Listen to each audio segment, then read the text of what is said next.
નમસ્કાર મિત્રો, આપનું સ્વાગત છે આપણી યુટ્યુબ ચેનલમાં જેનું નામ છે મોજે દરિયો. તો મિત્રો, અમે ઇન્સ્ટાગ્રામમાં એક પોસ્ટ મેલેલી બંને હારે, જેને તમે ઘણો સપોર્ટ અને ઘણો પ્રેમ આપ્યો છે. એવા જ વિડીયા ઉતારવા માટે આજે અમે એક નવી ચેનલ બનાવીએ છીએ, જેમાં અવનવા વિડીયા ઉતારી અને અમે પોસ્ટ કરશું. જેવો તમે અમને રીલમાં સપોર્ટ આપ્યો એવો આ ચેનલમાં પણ સપોર્ટ આપજો. જો મિત્રો તમને વિડીયો સારો લાગે તો વિડીયોને લાઈક કરો, ચેનલમાં નવા હોય તો ચેનલને સબસ્ક્રાઇબ કરો અને નોટિફિકેશન બેલને ઓલ પર સેટ કરી દો. જેના લીધે અમારે આ વિડીયો તમારા સુધી જલ્દી ને જલ્દી પહોંચી શકે. તો મિત્રો, અત્યારે આપણે પોરબંદર અને સોમનાથ હાઈવે છે, ત્યાં આવેલું માધવપુર નજીકનું પાતા ગામ છે. ત્યાં આપણે મધવતીનો અને સાગરનો સંગમ થાય તે વિડીયો આપણે દ્રશ્યો જોવા માટે અને વિડીયો ઉતારવા માટે આવ્યા. અહીંયા ઘણા ફરવાલાયક સ્થળ પણ છે, જેમાં માધવપુરનો દરિયા કિનારો સારામાં સારો છે ફરવાલાયક. ટુરિસ્ટો માટે, નવા પ્રવાસીઓ માટે, પછી બાળકો છે કે બધા માટે સારામાં સારી જગ્યા છે. જે દ્રશ્ય તમને હમણાં આપણે મનીષભાઈ બતાવશે, પાછળના દ્રશ્ય જે ફરવાલાયક છે. અને અહીંયાથી મધવતી અને જે સાગર છે એનો સંગમ પણ થાય છે, એ પણ દ્રશ્ય બહુ સારા છે. અને અમારી પાછળ એક શિવલિંગ છે, એનું દ્રશ્ય પણ બહુ સારું છે, જે મનીષભાઈ તમને હમણાં બતાવશે. એટલે આગળ આપણે વિડીયો જોઈએ, એના દ્રશ્યો જોઈએ અને પછી આપણે વાત કરીએ. જો આ તમને કીધું એ પ્રમાણે આ મધવતીનો અને સાગરનો સંગમ થાય, બહુ સારામાં સારા દ્રશ્ય છે. અહીંયા તમે આવો એટલે તમને ઘણો આનંદ આવે, ફરવાની મજા આવે.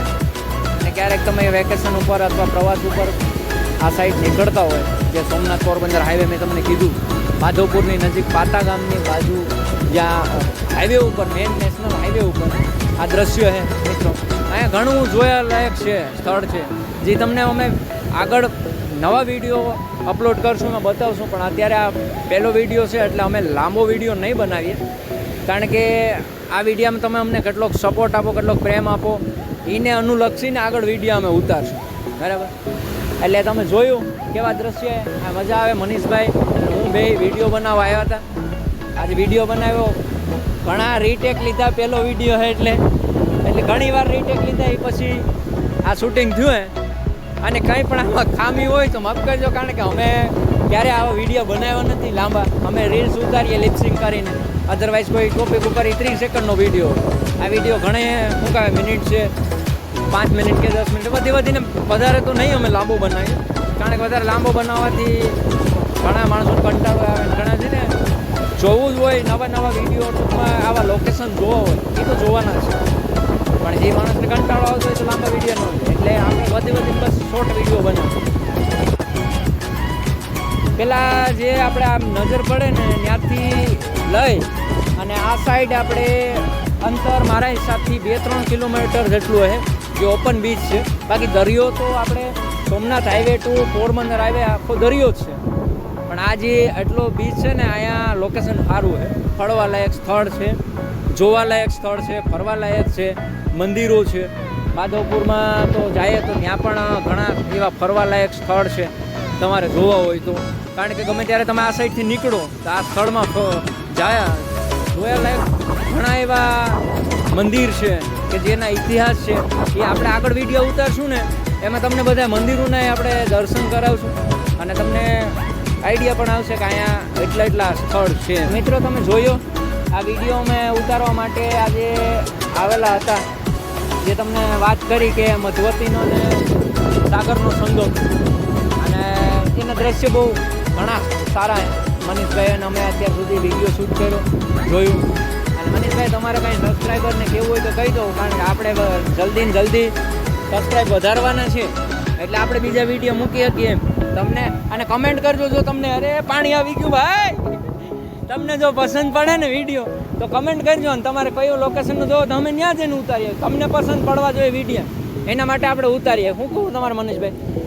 મિત્રો, સારો લાગે તો જ વિડીયો લાઈક કરજો. અરે કરી નાખજો, હવે થોડુંક ખરાબ લાગે તો કરી નાખાય, તો કીધા કરે મનીષભાઈ તો એવા પડી ગયા એને. હવે તમે આપણે ઇન્સ્ટામાં જેમ તમે અમને રીલ ઉપર પ્રેમ આપ્યો ને, અમે કોલેબોરેશન કર્યું અને એમાં તમે પ્રેમ આપ્યો, એમાં યુટ્યુબ ચેનલમાં તમે પ્રેમ આપો, બરાબર. અને તમે કમેન્ટ કરો, તમને કંઈ મિસ્ટેક લાગતી હોય, અમારી મિસ્ટેક કંઈ હોય ઉતારવામાં, તો એ તમે અમને કમેન્ટ કરો. તેનાથી અમે મિસ્ટેક કે અમારે ભૂલ સુધારી શકીએ ઈ. હા, મિસ્ટેક એટલે ભૂલ, આપણી દેશી ભાષામાં જ કહેવાનું. બોલવાનું હોય ને ભાઈ. કાંઈ વાંધો નહીં, તો પાછો વિડીયો આપણે બનાવીશું સારા સ્થળનો, જે તમને યોગ્ય લાગે એ સ્થળનો બનાવીશું, બરાબર? એટલે આમાં અવનવા વિડીયો આવે, એવું નથી કે આપણે મંદિરોનો ને એ જ બનાવશું, આપણે બધા વિડીયોમાં અપલોડ કરીશું. તમને અનુકૂળ લાગે ને એવા વિડીયો તમારે કમેન્ટ કરવાના કે અમારે આ જગ્યાનો વિડીયો તમે ઉતારો કે આ ટોપિક ઉપર ઉતારો. આપણે તમે જે કહેવું એ ટોપિક ઉપર ઉતારશું, કારણ કે તમારા માટે જ આપણે ચેનલ બનાવી, અને ચેનલનું નામ તો ખાસ યાદ કરવાનું રાખવાનું છે. મોજે દરિયો. આ મોજે દરિયો જો. ચાલો મિત્રો, તો બસ એટલો આજનો અહીંયા વિડીયોનો એન્ડ કરીએ, બરાબર? અને નેક્સ્ટ વિડીયો વહેલો આવશે. વિડીયો કેવાનો બનાવો હોય તમે કોમેન્ટમાં બતાવો મિત્રો. આ તો કોમેન્ટ તમે કરો, તમે કહો કે આ વિડીયો આપણે જોવો હોય તો આપણે એ વિડીયો બનાવીએ. એટલે અત્યારે જો અમારે હવે જવું છે ઘરે, એટલે બસ એટલો વિડીયો બરાબર છે. અને જાજો મોટો બનાવવો ના નકર પાછી છે ને ન હાલે, ખબર છે ને? તમે બધાને કંટાળો આવવા માંડે એવું નથી કરવું. એટલે આપણે નાનો વિડીયો બનાવી અને હવે અમે રજા લઈએ અત્યારે. પાછો વિડીયો બીજા વિડીયો મળીએ. આમાં જલ્દીથી છે ને તમે 100 સબસ્ક્રાઈબર કરી દો તો આપણે બીજો વિડીયો નાખી દઈએ. આપણા ચેનલમાં 100 સબસ્ક્રાઈબર થયા એ બીજો વિડીયો આવી ગયો આપણો. ચલો મિત્રો, રામે રામ, અને ધ્યાન રાખજો તમારું, અને સબસ્ક્રાઈબ કરી દો, ભૂલતા જ નહીં હો, જરાય નહીં. અને બેલ આઇકન એ દબાવી દેજો એટલે તમને ખબર પડે આપણો બીજો વિડીયો તો જો કે 100 સબસ્ક્રાઈબર થયા પછી જ મૂકશું, એટલે અમને ખબર પડે ને કે તમને પસંદ પડે કે નહીં, બરાબર? ચલો તો મોજે દરિયો. હા.